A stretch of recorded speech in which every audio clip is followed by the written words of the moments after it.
what were your thoughts on the fight between Alex and Max?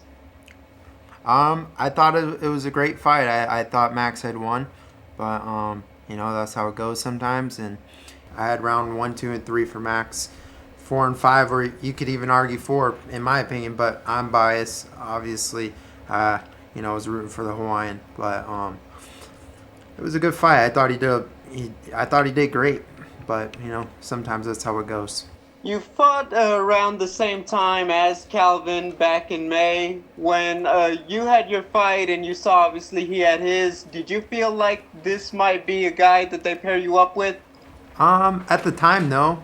I was thinking maybe I'd end up fighting him down the line because he was a bit higher than me, and I thought he'd maybe wait and fight someone above him because he's deserved it and he's earned it. But, much respect to him for taking a fight against me. And, I'm excited to share the cage with him and, go out there and put on a show.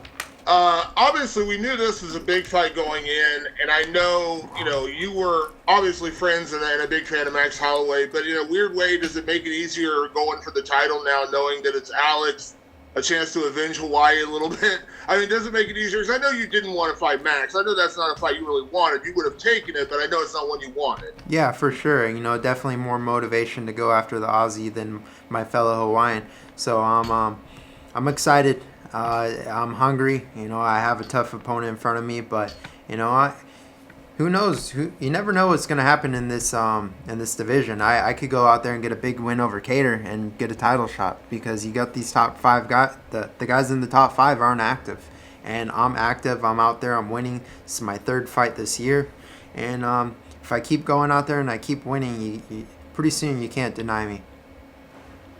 Let me ask you about that because there's been, obviously some good guys at the top of the division. There's been a lot of talk about Brian Ortega and the Korean Zombie. We've heard rumors about Zabit and Yair, but as far as I know, nothing's officially been announced. I mean, you've been staying very active, obviously, during the pandemic and kind of rising your way up the ranks. I mean, this would be a huge win for you. But is it frustrating those guys keep getting mentioned, yet they're not active right now? Yeah, sometimes I don't understand it. You got Brian Ortega. I feel like he retired after Max beat him up. He hasn't fought in 2 years, I have a lot of respect for that guy too, but he hasn't fought for 2 years and he's still ranked like number 2 in the world or something. And then you got, Yair out there and Zabit, a guy we manage. But then again, same thing. Like, I'm not talking about my guys, but they're not active and they're not fighting. And even if they're these guys are scheduled to fight or whatever in August, like, who knows when they'll even fight again. So I'm just focusing on me right now, and I'm doing what I have to do to get a title shot, and that's all I'm really focused or worried about. With that said, I don't want to take the focus away from Calvin, but the Ortega fight would be out there considering he's talked about fighting the Zombie, but he has been very open about being kind of stuck in South Korea, the pandemic, and we understand that, but is that Ortega fight maybe one you would target after this one? If it's the number 1 contender fight, 100%.